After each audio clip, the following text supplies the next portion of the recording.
오늘 묵상하여 함께 나눌 말씀은 누가복음 19장 1절에서 10절입니다. 오늘 말씀은 우리가 잘 알고 있는 삭개오에 대한 이야기입니다. 키 작은 삭개오는 예수님을 보기 위해 뽕나무에 올라갔습니다. 예수님을 만난 후 회개하여 자신의 재산을 가난한 사람들에게 나누어 주기로 결심했습니다. 이것이 우리가 교회 학교 시절부터 배워왔던 내용입니다. 그런데 오늘은 조금 다른 시각으로 삭개오 이야기를 보려고 합니다. 그러기 위해 어쩔 수 없이 헬라어 문법도 확인해야 하는데요.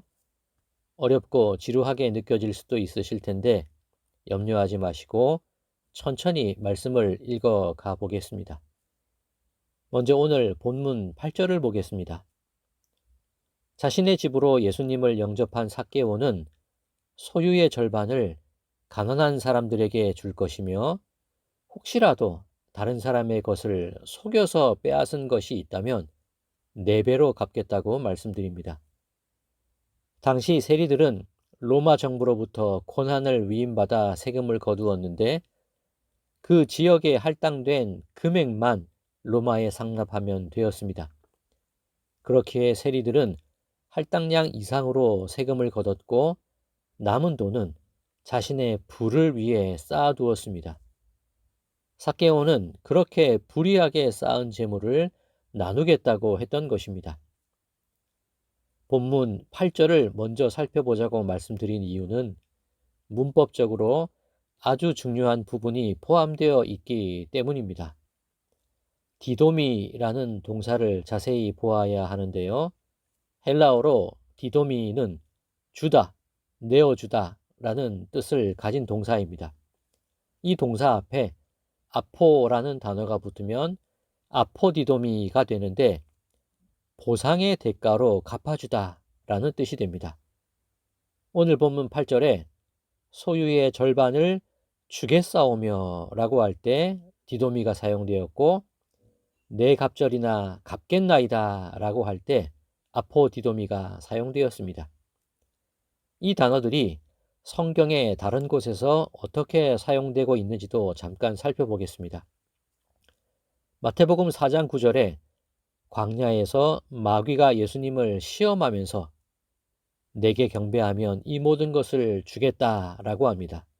이때 디도미, 주다라는 동사가 사용됩니다. 그런데 지금 주는 것이 아니라 내게 절하면 앞으로 줄 것이다 라는 뜻으로 미래형 동사가 사용되었습니다. 그리고 디모데후서 4장 8절에 사도 바울이 고백하기를 주님께서 내게 의의 면류관을 주실 것이다 라고 했는데 이때 아포디도미 동사가 사용됩니다. 선한 싸움을 싸우고 달려갈 길을 다 한 후에 면류관이 보상으로 주어지게 될 것임을 의미하는 것입니다. 이 역시 앞으로 일어날 미래의 일을 말하는 미래 시제입니다. 자, 오늘 본문 8절을 다시 보면 삭개오가 재물을 어떻게 한다고 말하고 있습니까? 소유의 절반을 주겠사오며 앞으로 그렇게 하겠다는 뜻이지요. 내 갑절이나 갚겠나이다. 이 역시 앞으로 그렇게 하겠다는 뜻입니다. 그런데 헬라어 원문은 미래형 동사로 쓰여지지 않았습니다. 두 동사 모두 현재형으로 쓰여 있습니다. 문법적으로 분사형을 띠기도 하는데요.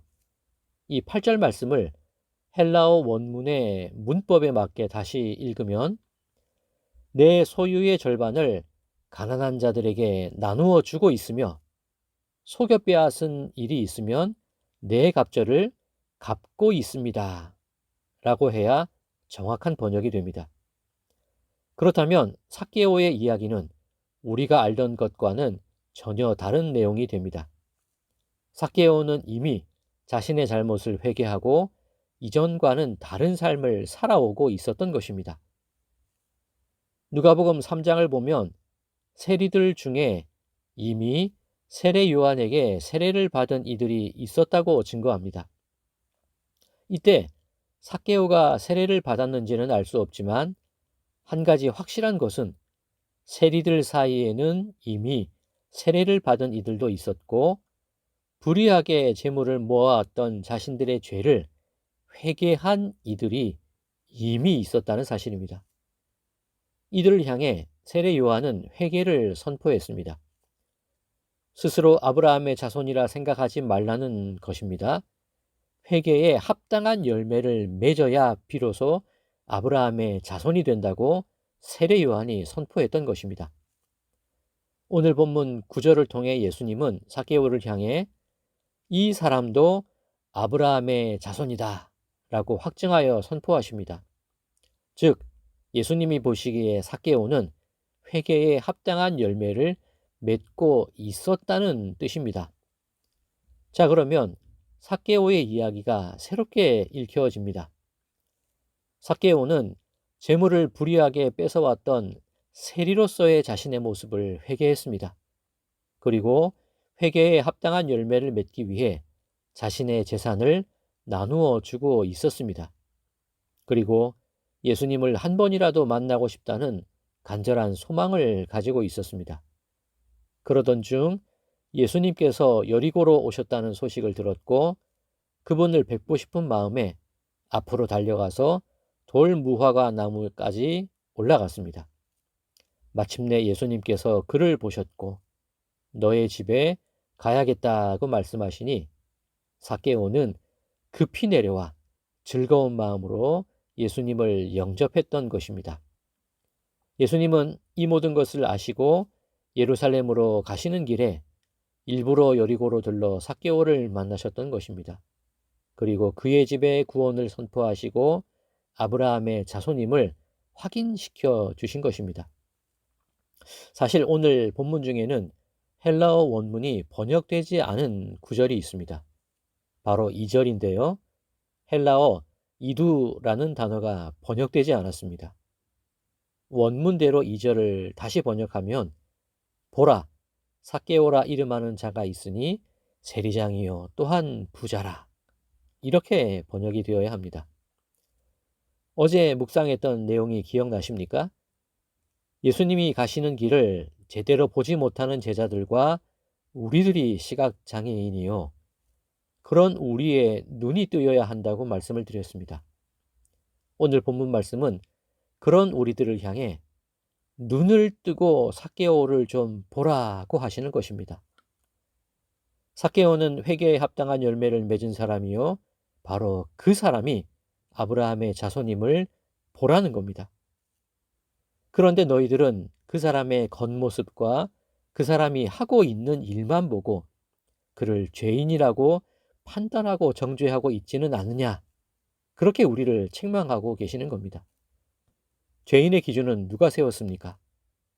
나와 다르다는 이유로 누군가를 죄인으로 규정짓고 있지는 않으십니까? 나와 다른 생각을 하고 있다고 해서 그들을 정죄하고 있지는 않으십니까? 그러니 제발 눈 좀 뜨라고 누가복음은 우리에게 요청하고 있는 것입니다. 예수님은 말씀하십니다. 그들은 죄인이 아니라 잃어버린 자라고. 그리고 그들을 구원하는 것이 나의 길이라고. 사랑하는 성도 여러분, 익숙해져 있는 것에서 조금 벗어나서 살아가면 좋지 않을까 조심스럽게 말씀드려 봅니다. 익숙해져 있는 것에서 벗어나기가 쉽지는 않을 테지만 그래도 연습하고 또 연습하다 보면 죄인이 죄인으로가 아니라 잃어버린 자로 보이게 될 날도 오지 않겠습니까? 보이지 않던 것이 밝히 보이는 날이 오지 않겠습니까? 바라기는 오늘 이 하루가 예수님 걸어가시는 길을 따라 걸어감을 통해 예수님의 눈과 마음을 조금이라도 닮아가는 하루가 되기를 간절히 소망해 봅니다. 주님, 오늘도 주님을 만나고자 나무 위로 오르는 사람들이 있습니다. 위중한 질병의 나무 끝에서 주님을 뵙기 원하고 빈궁한 가난의 나무 끝에서 주님을 찾기 원하고 모든 걸 포기하고 싶은 절망의 나무 끝에서 주님을 기다리는 사람들이 있습니다.